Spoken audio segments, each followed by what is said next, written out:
आई ए दुनिया में जे जौने तरह से करेला वही तरह से पावेला। हाँ ए बाबा, अगर धान बोले बा त गेहूं के हुता काट ना पाई। सही बात। तस करनी तस भोग हुताता, नरक जात त काहे पछताता। देखी जैसन करनी वैसन भरनी। बिल्कुल सही बात बाबा। एही माटी के शरीरिया माटी में समाई, एही माटी में समाई नहीं कुछु संगे आइल नहीं कुछु संगे जाई, नहीं कुछु संगे आइल नहीं कुछु संगे जाई, नहीं कुछु संगे आइल नहीं कुछु संगे जाई।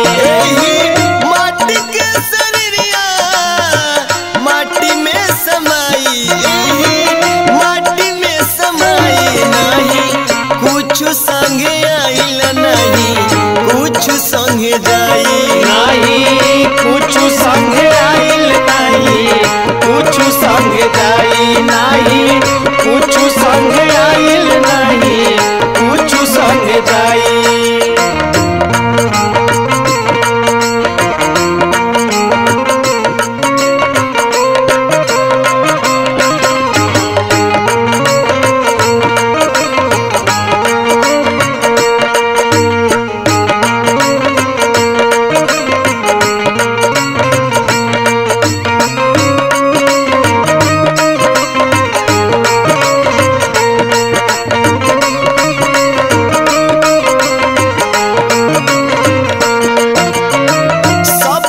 शरीरिया हमें ए बबुआ किराया में काहे भुलाइलई दुनिया मोह माया में, काहे भुलाइलई दुनिया मोह माया में, काहे भुलाइलई दुनिया मोह माया में।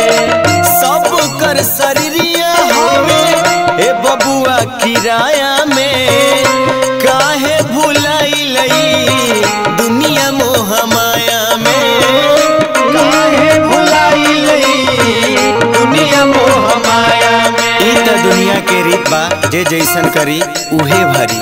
त हाथ मल के रह जइबो एही जा छुट्टी सब कमाई, एही जा छुट्टी सब कमाई नहीं कुछ संगे आइल नहीं कुछ संगे जाई, नहीं कुछ संगे आइल नहीं कुछ संगे जाई, नहीं कुछ संगे आइल नहीं कुछ संगे जाई।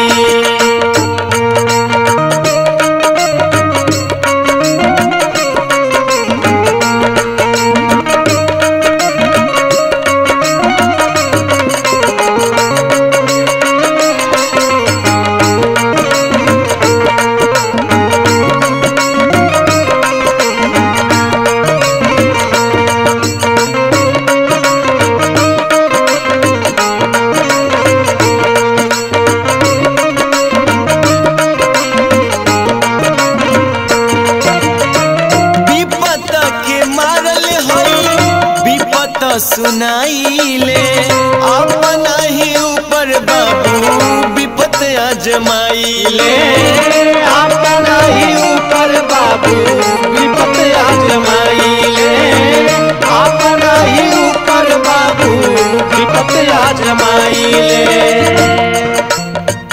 विपत के मारल है विपत सुनाइले अपना ही ऊपर बाबू विपत आजमाइले, अपना ही ऊपर बाबू विपत आजमाइले, अपना ही ऊपर बाबू विपत आजमाइले।